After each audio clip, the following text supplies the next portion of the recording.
Welcome to view point. Migraine వచ్చిందంటే చాలు 2-3 గంటల నుంచి నొప్పి 2-3 రోజుల వరకు ఇబ్బంది పెడుతుంది. ఇది నేడు కామన్ అయిపోయింది. ఈ సమస్య రావడానికి చాలానే కారణాలు ఉన్నాయి.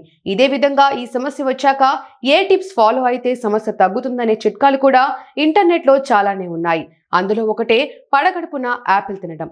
ఇన్స్టాగ్రామ్ లో ఈ పోస్ట్ ఒకటి వైరల్ అవుతుంది. ఇందులో నిజాలేంటో తెలుసుకోండి. తీవ్రమైన మైగ్రేన్ తో బాధపడుతున్న వ్యక్తి పడగడుపున యాపిల్ తినడం వల్ల సమస్య నుంచి బయటపడినట్లు పోస్ట్ లో చెబుతున్నారు. దీనికి కొన్ని ప్రాథమికంగా అంశాలు ఉన్నాయి. యాపిల్లో యాంటీ ఆక్సిడెంట్స్ పుష్కలంగా ఉంటాయి. ఇవి బాడీలోని ఎసిడిటీని బ్యాలెన్స్ చేస్తాయి. దీంతో మైగ్రేన్ తగ్గుతుంది. ఖాళీ కడుపుతో యాపిల్ తినడం వల్ల మైగ్రేన్ నుంచి రిలీఫ్ ఉంటుందని అధ్యయనాలు ఈ విషయాలు చెబుతున్నాయని పోస్టుల్లో ఉంది. అందులోనూ గ్రీన్ యాపిల్ మరింత ఎఫెక్టివ్ గా పెయిన్ తగ్గిస్తుందని పోస్టులో చెబుతున్నారు. యాపిల్స్ తింటే మైగ్రేన్ తగ్గుతుందనేది తప్పు. అలాంటి అధ్యయనాలకి ఆధారాలు లేవు. యాపిల్ తింటే మైగ్రేన్ నుంచి రిలాక్స్ అవుతారని నిరూపించడానికి ఎలాంటి ఆధారాలు లేవని డైటీషియన్ చెబుతున్నారు. మైగ్రేన్ అనేది జన్యుపరమైన నాడి సంబంధిత సమస్య.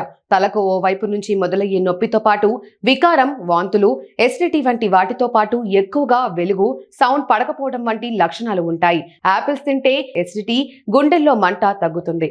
అయితే మైగ్రేన్ నొప్పిని తగ్గిస్తుందని మాత్రం చెప్పలేం. ఉదయాన్నే మన పొట్టలో ఎసిడిటీ స్థాయిలు ఎక్కువగా ఉంటాయి.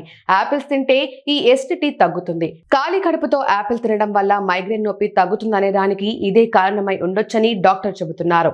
యాపిల్స్ లో ఫైబర్ పుష్కలంగా ఉంటుంది. మైగ్రేన్ ఉన్నవారికి ఫైబర్ మంచిది. యాపిల్స్ మాత్రమే కాదు, ఫైబర్ ఉన్న ఏ ఫుడ్స్ అయినా మంచివి.